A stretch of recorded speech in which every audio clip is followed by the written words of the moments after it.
Hello and welcome to the Ascend Health Show. I'm your host, Nick Angelis. I'm a nurse anesthetist and the owner of Ascend Health Center, and I'm here with Dr. Brode from Cardinal Crew. Hello, thank you so much for having me. This is such a dream to be on a show like this to talk about what I'm really passionate about. So just a little bit about me, Sure, so go for viewers there can understand where I'm coming from and what I'm here to share about. Absolutely. I am a family medicine physician and I work for university hospitals in Hudson primarily. And outside of that part of medicine, something that I'm really passionate for is supporting families impacted by addiction. So my life growing up, I witnessed addiction from the child's perspective.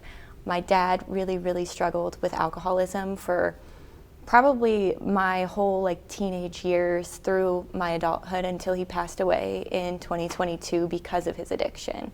And that really made us mad as children watching that. And so my sister Erica and I decided we needed to change how we look at addiction, how we treat addiction, and how we get those people the right support and help. So Erica and I created the Cardinal Crew, and this is our passion project. We love what we do so much because we came together and identified a part in healthcare where there's a huge gap, and we wanted to fill that gap. So with the Cardinal Crew, we host various community events throughout the year to show people who are impacted by addiction, whether they have the addiction themselves or that's the family member that they see and watch struggle so much. And we bring them together to say, hey, we're here too.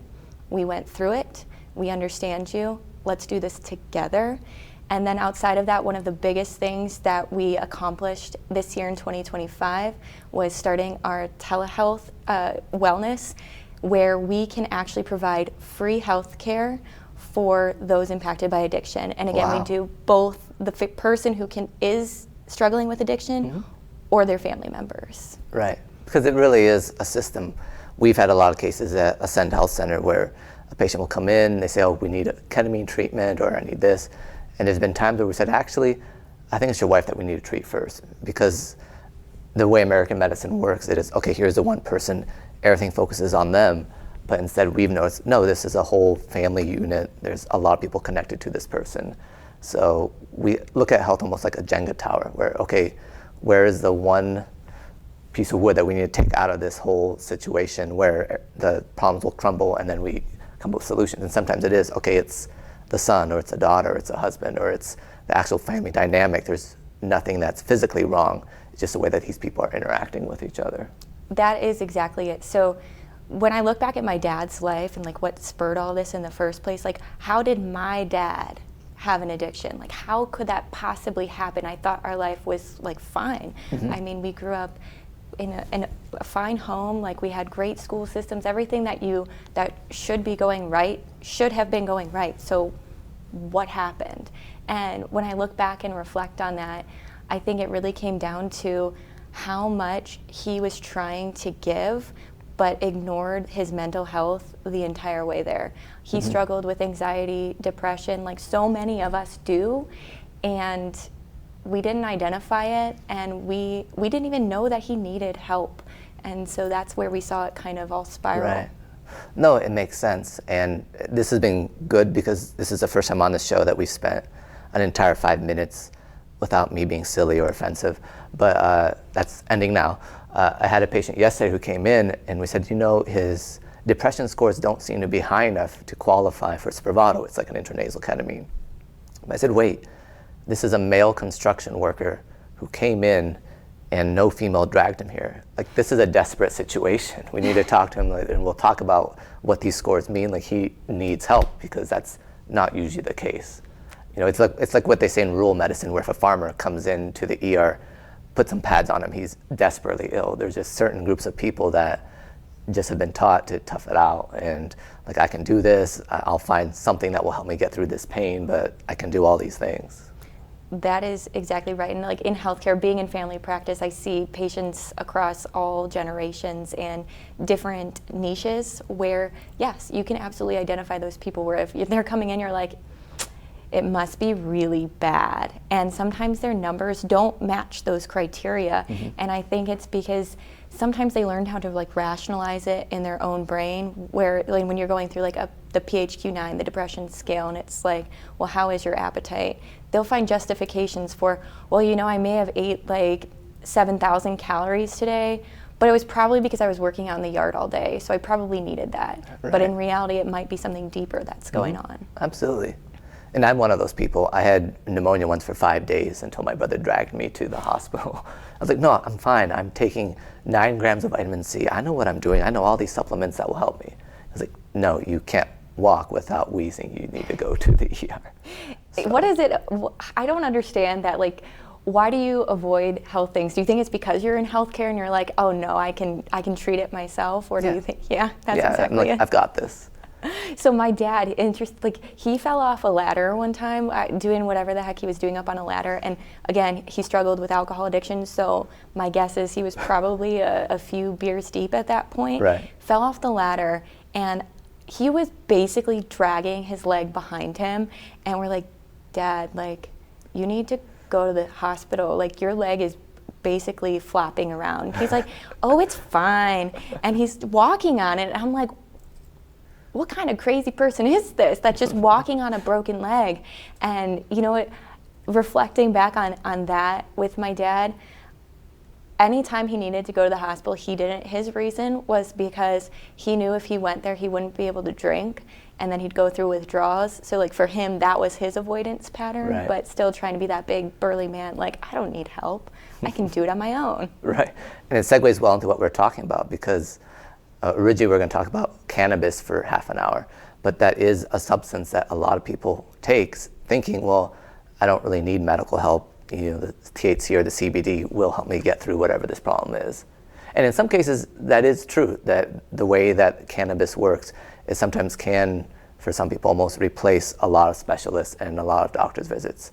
But that's not the usual case, which is why we're going to talk about it. I think it's such a good topic to bring up, and I'm glad that you asked me to talk about this specific topic, because it really isn't talked about often at all, and we kind of just bypass it. I told you before we started the show that a lot of times when I see a patient in practice, they'll tell my medical assistant, oh, I smoked this much marijuana on this day, and we kind of just nod our head and say, okay, and move on. We don't really have a plan. What do we do with that information? Like, should we address it? Is this a problem? And I don't want to offend anybody or make them trust me less just by saying something about their cannabis use. So very important topic just to shed some light on. And it's challenging too, because people will say, well, I do this for my mental health or for my pain. And so, I mean, we see that because we offer, and this is slightly hypocritical of me, by the way, because we offer ketamine infusions at Ascend, which the endocannabinoid system, glutamate, serotonin, like it affects all these systems. We're like, oh, this is great.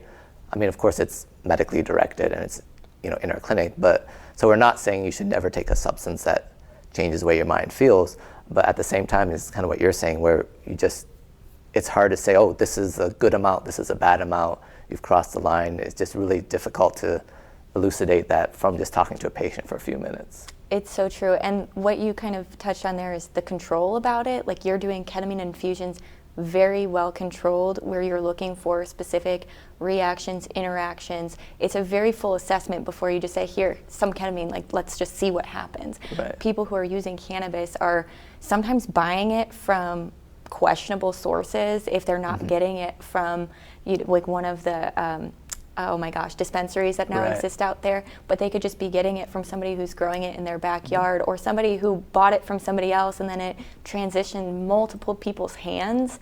And what the heck is in it actually? Do you know what you're getting? Because with cannabis, there's two very important components. It's the CBD, which a lot of people use for like lotions and things like that because it's extracted from it. But when you're actually using cannabis from these questionable sources, how much THC is in it? Because that's the psychoactive component of cannabis that usually is the culprit for the problems. Right, and I think there's a recent study where since 2000, the amount of THC has increased either 5-fold or 20-fold. It was the same study that said that if you are ever admitted to the ER because of some cannabinoid-induced psychosis, you have a 240 times greater risk of developing schizophrenia, which I think is also true for the psychedelics and a lot of these mind-altering, that the way they work in your mind. Once you unlock that gene, you have a huge risk of, and I had a personal friend who that's what happened. She used cannabis for her pain, and within a year, like I couldn't even talk to her anymore. She was continually paranoid, since then she hasn't gotten any better. So it was a very clear, you started this is what happened. So, and again, we're not saying that this is something that you should never use or consider, but in the case of ketamine, I dictate the frequency of it. And there's many times where patients, because it's mostly self-pay, they'll say, okay, here's my money, I need another treatment. I'll say, no, it's not time yet. You need to go see your therapist, we need to do this. So for those who do use, that is an important component of this, is that you need somebody in your life who can tell you when you're doing too much as well. And that's often the challenge. And it's a cyclical challenge because it almost breeds loneliness where you don't have those connections of anyone, whether it's a professional or just a friend saying, you're doing this too much. So it almost becomes a self-fulfilling prophecy where you start doing it for anxiety or depression, but it eventually causes more of what it's trying to cure, which is why it's so complicated of a subject of, wait, is it the cannabis that's doing this, or do I need more of it because I still have anxiety? And that can be a very difficult puzzle to unravel sometimes. It can be, and I think too, and this isn't every person, but a lot of times I've noticed that people get defensive about the use too, where it's like, no, that's not the problem. Like, the cannabis is not the problem here. Like, it's clearly something else that's going on. And I feel like it's very closed-minded, or they get closed off to the idea that maybe it is actually the problem that we should address. So it's the whole mental health aspect, and where you're talking about like these genes being unlocked or being triggered because of the cannabis use. That is something that's always been super interesting to me, because it can be one use where you happen to have too much THC or just enough THC for your body, where it triggers that dopamine release in your brain, and now all of a sudden you are struggling with a mental health disorder that honestly may not have been that bad, may not have happened that soon, or could have just been completely avoided. So it's kind of a scary thought to think that one day you're fine and the next you could just have schizophrenia. Right. Yeah, and that is a fairly new medical concept, so I'll explain a little bit more. So we all have genetic predispositions to all sorts of maladies, and then sometimes emotional trauma can bring on something, or physical trauma, or what we're saying about cannabis. So it doesn't mean that you're a walking time bomb with all these terrible things, but in many cases, so for example, we see a lot of, I guess the acronym syndromes would be a good way to say it, like PCOS, EDS, POTS. There's a lot of very complicated medical disorders. Like we have a patient right now who is debilitated from mold, and it's led to all these different disorders. I actually told her to watch all of our videos so that she can decide which functional medicine doctor to go to, since I've interviewed a couple of them here.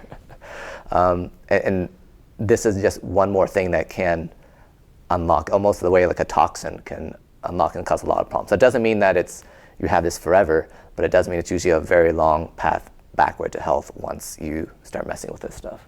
That's right. And then the importance there too is, like, do you identify that it was that particular substance that caused or triggered this? And because I know a lot of people who, again, like kind of going back to that whole thing, is the defense or the avoidance that, like, no, that wasn't actually the trigger. This is supposed to be helping me. And so then it can even delay that further for getting back to your normal health, because now you're down this pathway and you continue to use just to try to get rid of it, but in reality it's contributing to it. So my advice would be, now that it's 2025, there are a lot of substitutes that maybe weren't available a few years ago, whether it's for anxiety, depression, pain. Because a lot of what we do at my clinic is we'll find someone and find a way so they will stop their cannabis use completely, let their brain almost repair itself, and then we can make an informed decision. Okay, is it okay to bring some back in, or do we not need it anymore? But until you stop it, you just really don't know what's going on. That is so true. Do you find in your experience that people who do completely stop, and then when you do that informed decision making moving forward, how many people end up going back, and then how many people end up doing better the second time around? Right. I think if we're just using medication or therapy, then they usually have to just stop and do other things because it's so fixated. We've had cases where we use the ketamine for addiction, I don't do this as often now because it is really risky, honestly. But it kind of changes the brain so it's not as prone to addiction, so that rather than a complete cessation, they can sort of slowly go back and use it for what it's intended to, like maybe the first few months when cannabis had a use for them, depending on what their disorder is. Usually I see a lot more problems when people are trying to use it for anxiety and depression as opposed to pain. People use it for pain, usually they're a little bit older, they're using it in conjunction with other things, and it's not as fixating. But for whatever reason, this is a substance where if you use it for anxiety, it's not quite as bad as benzodiazepines, where gradually your anxiety gets even worse because you're on this addictive drug, but it's still not good. So. Very true. And I think I tend to agree with you on that, where people who are using it for the anxiety, depression aspect of their health, that they also struggle to reintroduce it later on too, because it almost has that same pathway of triggering in their brain to with the whole dopamine pathway with all the other neurotransmitters that are going on. So I find that to be the case as well. I don't want to speak for you, but would you say that, in my opinion, the best way to kind of help through anxiety, depression, it's a multimodality approach really, but like the lifestyle and what you're doing on a day-to-day basis, and like finding time for exercise or some kind of movement that can help you feel better? Yeah, my philosophy is more, so we find patients in survival mode, and then as soon as we can get them out of that, then they can make rational decisions. And one way we can tell if they're much better is when we offer something helpful for them and they decide not to do it because they don't need it. So the way that all of us, I don't want to speak for you, but maybe I should eat better, exercise more, and maybe I won't because I don't feel like it. So having that ability to not be in survival mode, where you spend all your money, do all the things, go to multiple appointments, but say, no, I'm actually good right now. I realize I can get a little bit better if I do this too, but I don't have to. That's like a very good place to be at when you have anxiety or depression. So sometimes we will start with, one thing we do is transcranial magnetic stimulation. It can decrease depression, and then we can start adding in all the lifestyle changes, because it's almost like a snowball effect where, okay, I see some change, so now I'm willing and I have the fortitude to continue down this and see what I can do by myself. And that, I think, ends up with a lot healthier. And that way they're not, because we don't want to trade addictions. Let's, instead of Danny down the street who wears his hat backwards, now you come to me every week. Like, what's the point of that? I mean, Danny doesn't have a copay. It's not this complicated insurance thing. So what are we doing here? So rather than just trading one vice for another, it's more like, okay, how can we slowly use something powerful to get you better, and then slowly withdraw that so that what you've learned on your own through therapy, that's the main tools that you're using, and something stronger that can affect the way your mind processes. That's more of, okay, every once in a while I need the hammer. Because I feel when we're talking about cannabis use disorder, for a lot of patients, and again, this will be rude, it's like they're trying to use a Phillips screwdriver to sand their deck. Like, I don't know why this isn't working. This is such a great substance. I mean, we see it with diets too. Someone will want to be vegan, and then their health falls apart, and they're refusing to admit, okay, this isn't working for me. And then somebody else wants to go paleo, but that's not working for them. Like, sometimes we have to give up these health principles we have when we're confronted with reality that, oh, this actually isn't doing what I thought it would do. So you sent me some notes and tidbits, and one of the things that I really hung on to was that whole Phillips head screwdriver trying to sand a deck, and I was like, that is actually a really great analogy. I probably tried it. I'm a terrible handyman, so that may be an actual that came thing. from real life experience. I was looking at, I'm like, who would even try that? That's what I first read. It was you, okay. But then I was like, wow, that is exactly what people are doing sometimes when they turn to different substances. And a lot of times too, I come back to the whole concept that people who end up struggling with any of these substances, they never set out to be somebody that wants to struggle with these substances. Right. It's usually coming from that point of desperation, like, I'm in survival mode. Please give me something to make this better. Please give me something to make this go away. And that's where they get trapped almost. Right. So how do we start breaking people out of that trap is something that I think about, honestly, probably too often or more often than the normal person, of how do we dig people out of the traps. And I think it also just really comes back to my childhood and trying to dig my dad out of that trap that he had been in for so long. And I think that, in my opinion, the best way to do that is to have this exact conversation, and not just with healthcare professionals here, but with our patients, with our family, with our friends, and be willing and open to discuss the benefits that people get from these substances, Right. but also those potential downfalls. And to realize that sometimes it's a healthcare system that is a trap. Like, none of this is meant to say, oh, how could you try to use marijuana when there's so many great medicines out there? Usually the patients I confront, they've tried so many things, wasted all their time and money. And so it's actually a reasonable answer for their issue. It's just that it's a difficult one to tame sometimes. So it's not that, oh, this was a terrible idea, why did you go to this? It's like, no, I probably would have done the same thing in your shoes, but how can we now find alternatives? So I actually, when you say that, and like they've tried multiple medications, one patient in particular, I mean, there are many patients that struggle with this, but one patient particularly comes to mind, and I love seeing her in the office because yes, she is really struggling, she's down, she's depressed, and she's trying so hard to break out of that position. And my gosh, she has the best attitude about it because she comes in every single time. I think we're on medication number 7 for her. And she's just like, I think one of these days we're gonna get it. And I'm like, I sure hope so, but I'm gonna be willing to be within this fight with you because I really want to see you succeed. So yeah, I can see patients being in her exact position, and they might not be in such an upbeat mood considering everything that they have going on. So like, bless her heart for being so optimistic, or like, I guess trusting me. I'm not sure what it is, what caused her to be so optimistic and upbeat about it. But I could see how somebody in her shoes would be like, all right, 7 meds, are you serious? Like, this is a joke at this point. Like, all these things that I'm reading online about medications and pharmaceuticals must be right, and they're all garbage. Why should I even try it number 8 when 7 have done such a poor job? And she hasn't, which again, bless her heart for being such a trooper and a warrior, but she hasn't turned to those outside substances. And I think part of her story, and I don't like speaking for patients at all, but she actually witnessed a family member struggling with substance abuse too. And so I think that she actually saw that picture and what was happening with her loved one, and was like, you know what, if it takes 8, 9, 10, I'd rather have that than to go down the same pathway as my loved one. And it's reasonable too, because we already talked about genes unlocking. A lot of times in our clinic, we do treat families, and we'll start with one, and this ketamine infusion worked really well for you. It does tend to work for the rest of the family too. And it's the opposite is true too. Okay, I saw that my sister really struggled with cannabis, then I won't go anywhere near it. So, I mean, it sounds terrible that we're saying, okay, one member of your family needs to be a guinea pig, and then y'all will know what not to get into.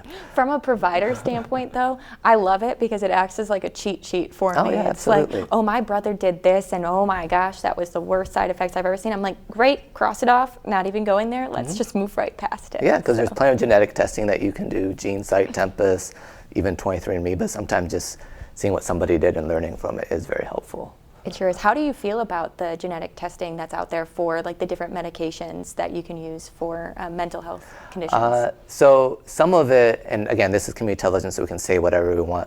Some of it is a ripoff in that it'll just tell you, use Prestique. It's an SSRI that doesn't matter if you have MTHFR deficiencies or any of the problems with your liver enzymes, but that doesn't mean it's going to work.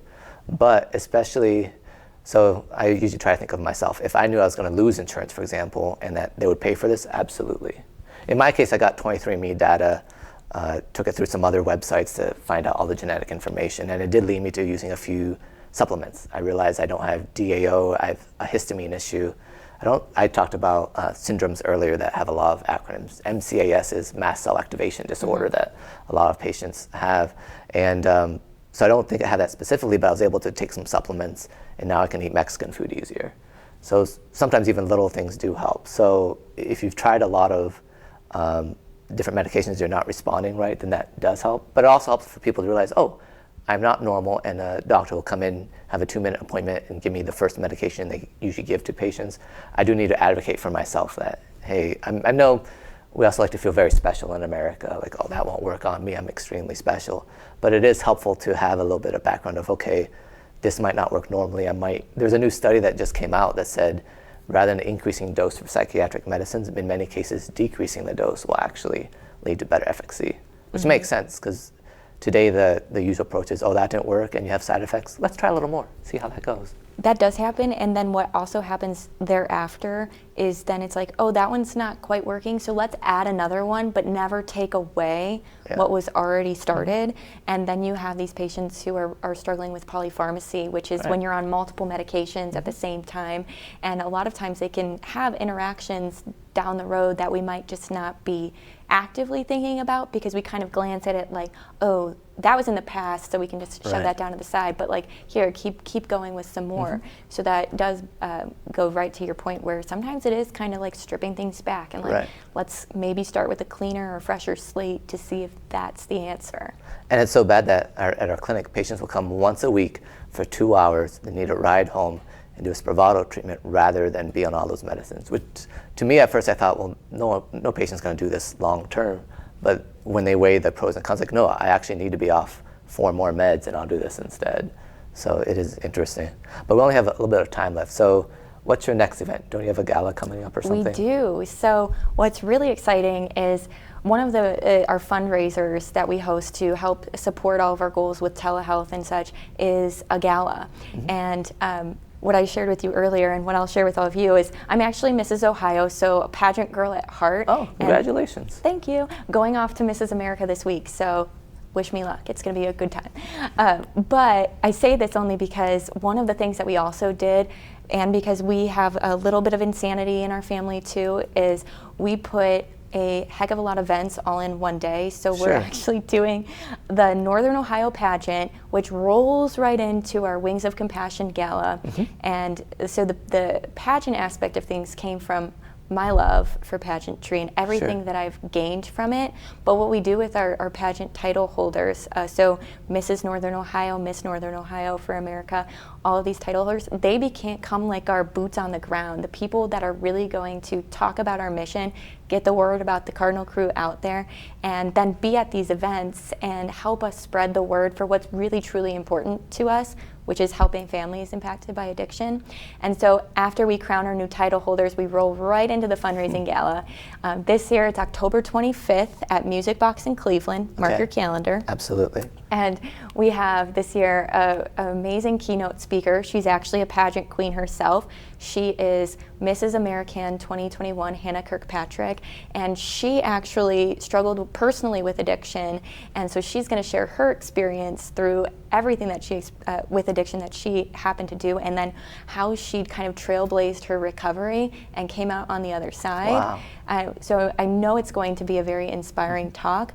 But then furthermore, we have the Dueling Pianos, Cleveland Keys coming. So it's going to be a fun time regardless. Great. But all of this is just to share that mission. So that's the next huge event that we have going on.